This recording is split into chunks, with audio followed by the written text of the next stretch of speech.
Well, hello and welcome to the latest update from StickTap Sports Network. Today, we will be talking about the 1976 replay project that I've started. I think I mentioned that I had like a issue with my computer a few weeks back, and just kind of getting things back together. That's about a month ago. Um, yeah, this particular project, I am I'm using four different game engines to play this project. Just thought it's a fun way to keep things fresh as we progress through the season. Here's the setup. The game engines I'm employing are Payoff Pitch. That's spelled with two F's, not three, as it's listed here in the this slide here. So yes, Payoff Pitch, Status Pro, National Pastime Next Generation, and Digital Diamond. Um, so I am using the well. Let me before I skip forward. I'm also managing both teams, with the exception of the games played within Digital Diamond, because that does allow me the option of playing against a computer. So in that respect, I will do that. Um, I manually play a game of the day. I rotate from one day to the next. So one day will be Payoff Pitch. The following day is National Pastime, followed by Status Pro, and then Digital Diamond, and then start the rotation over again. Currently, I just randomly pick a game for that day to play. As we progress through the season, especially as I probably when we get into maybe June, or I might wait until July, I'll start to focus more on pennant races as they're developing.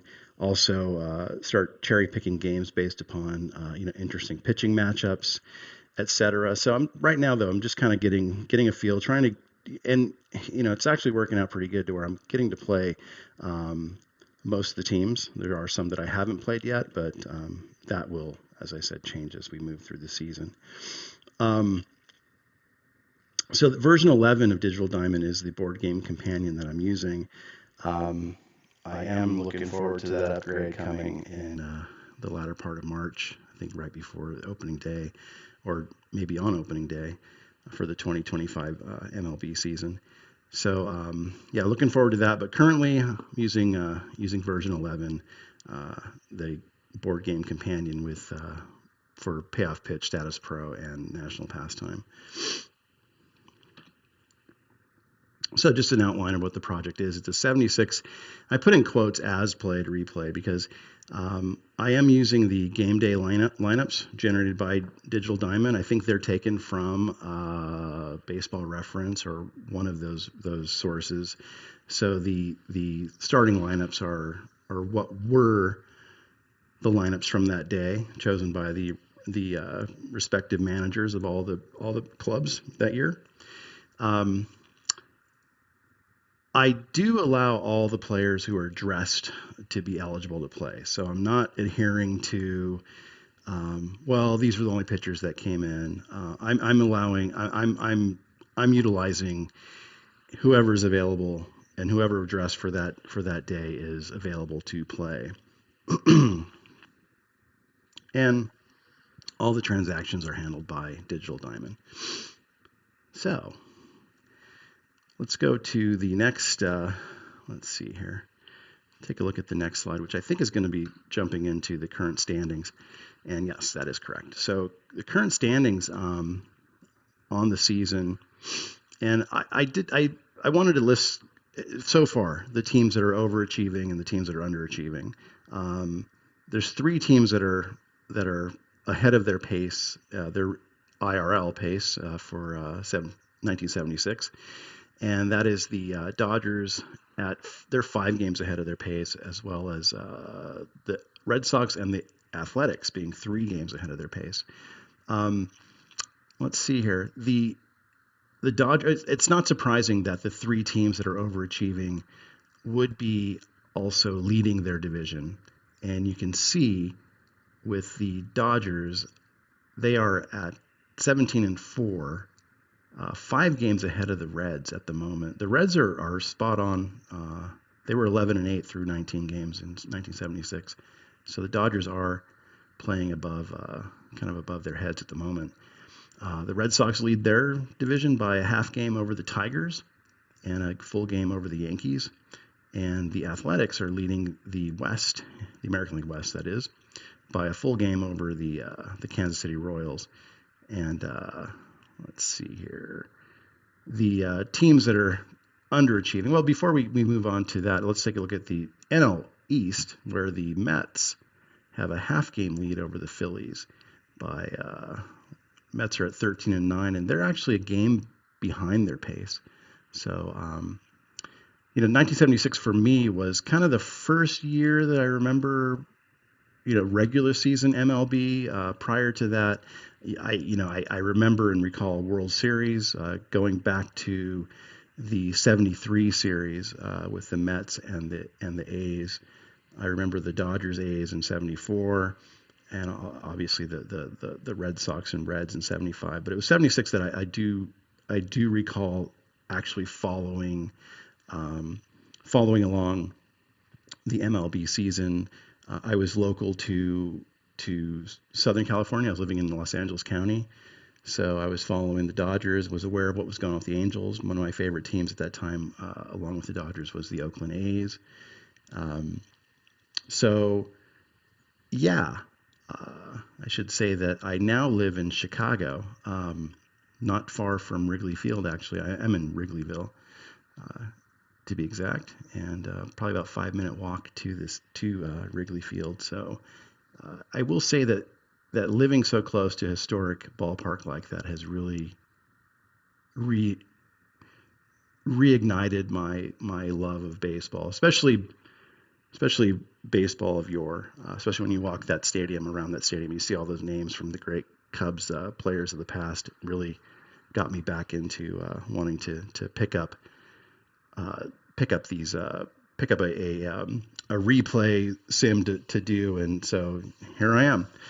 So sorry for that deviation, but looking at not surprisingly, when we look at underachievers, you see the Milwaukee Brewers 6 games behind their pace at this point in the 76 replay, and they are 3-10.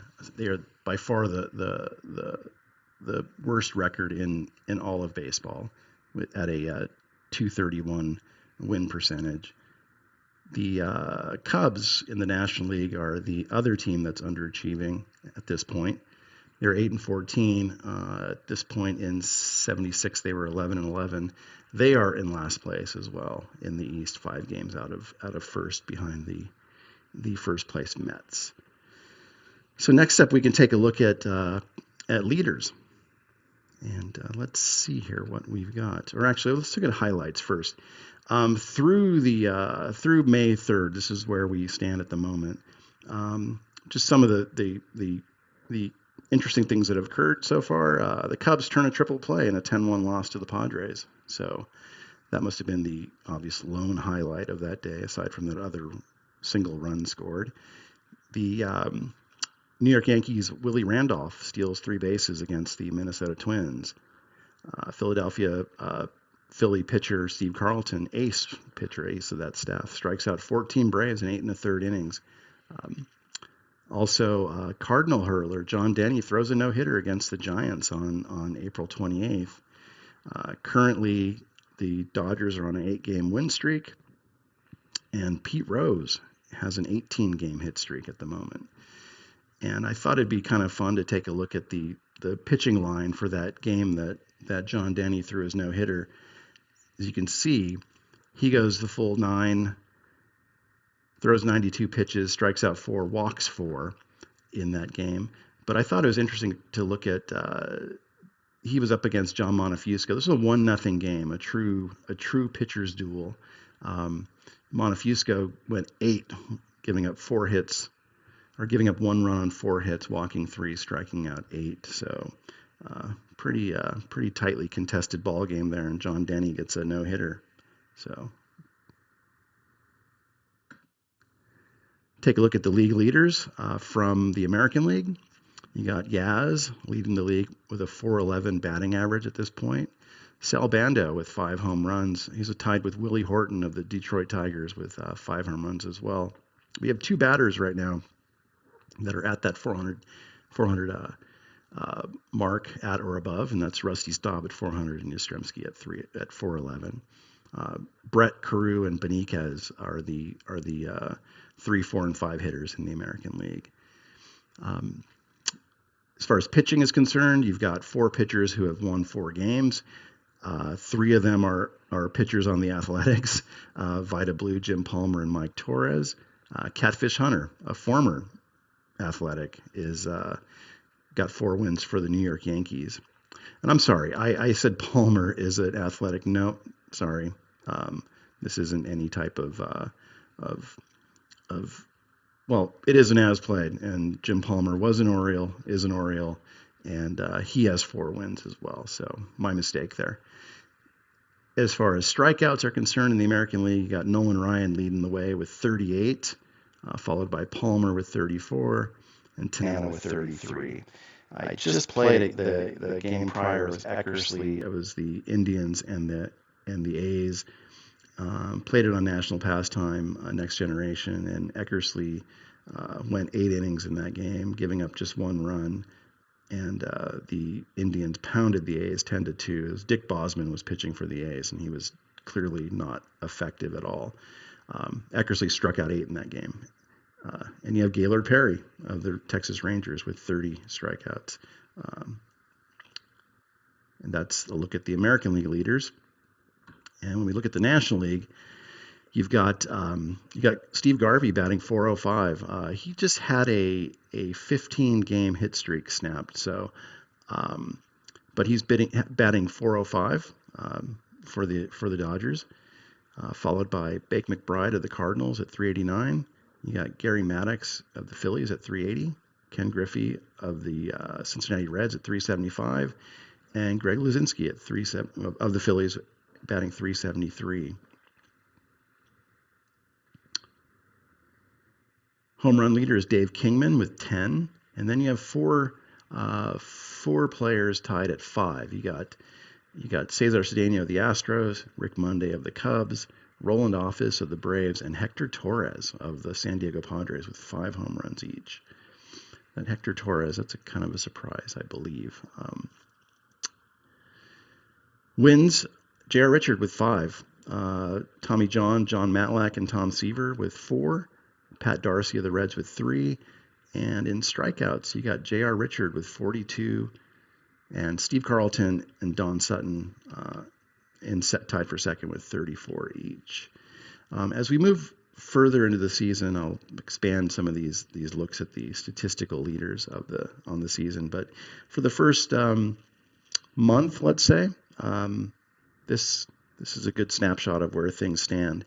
And I think that's going to be it for now. So I will be signing off. The next video I post will be I want to say it's going to be the Atlanta Braves and the St. Louis Cardinals. It'll be John Denny against Phil Niekro, if I'm not mistaken. And hope to have that up and for you to see within the next 24 hours. So thank you for joining, and have a great day. Oh yeah, don't forget to click like and subscribe. Thanks. Bye.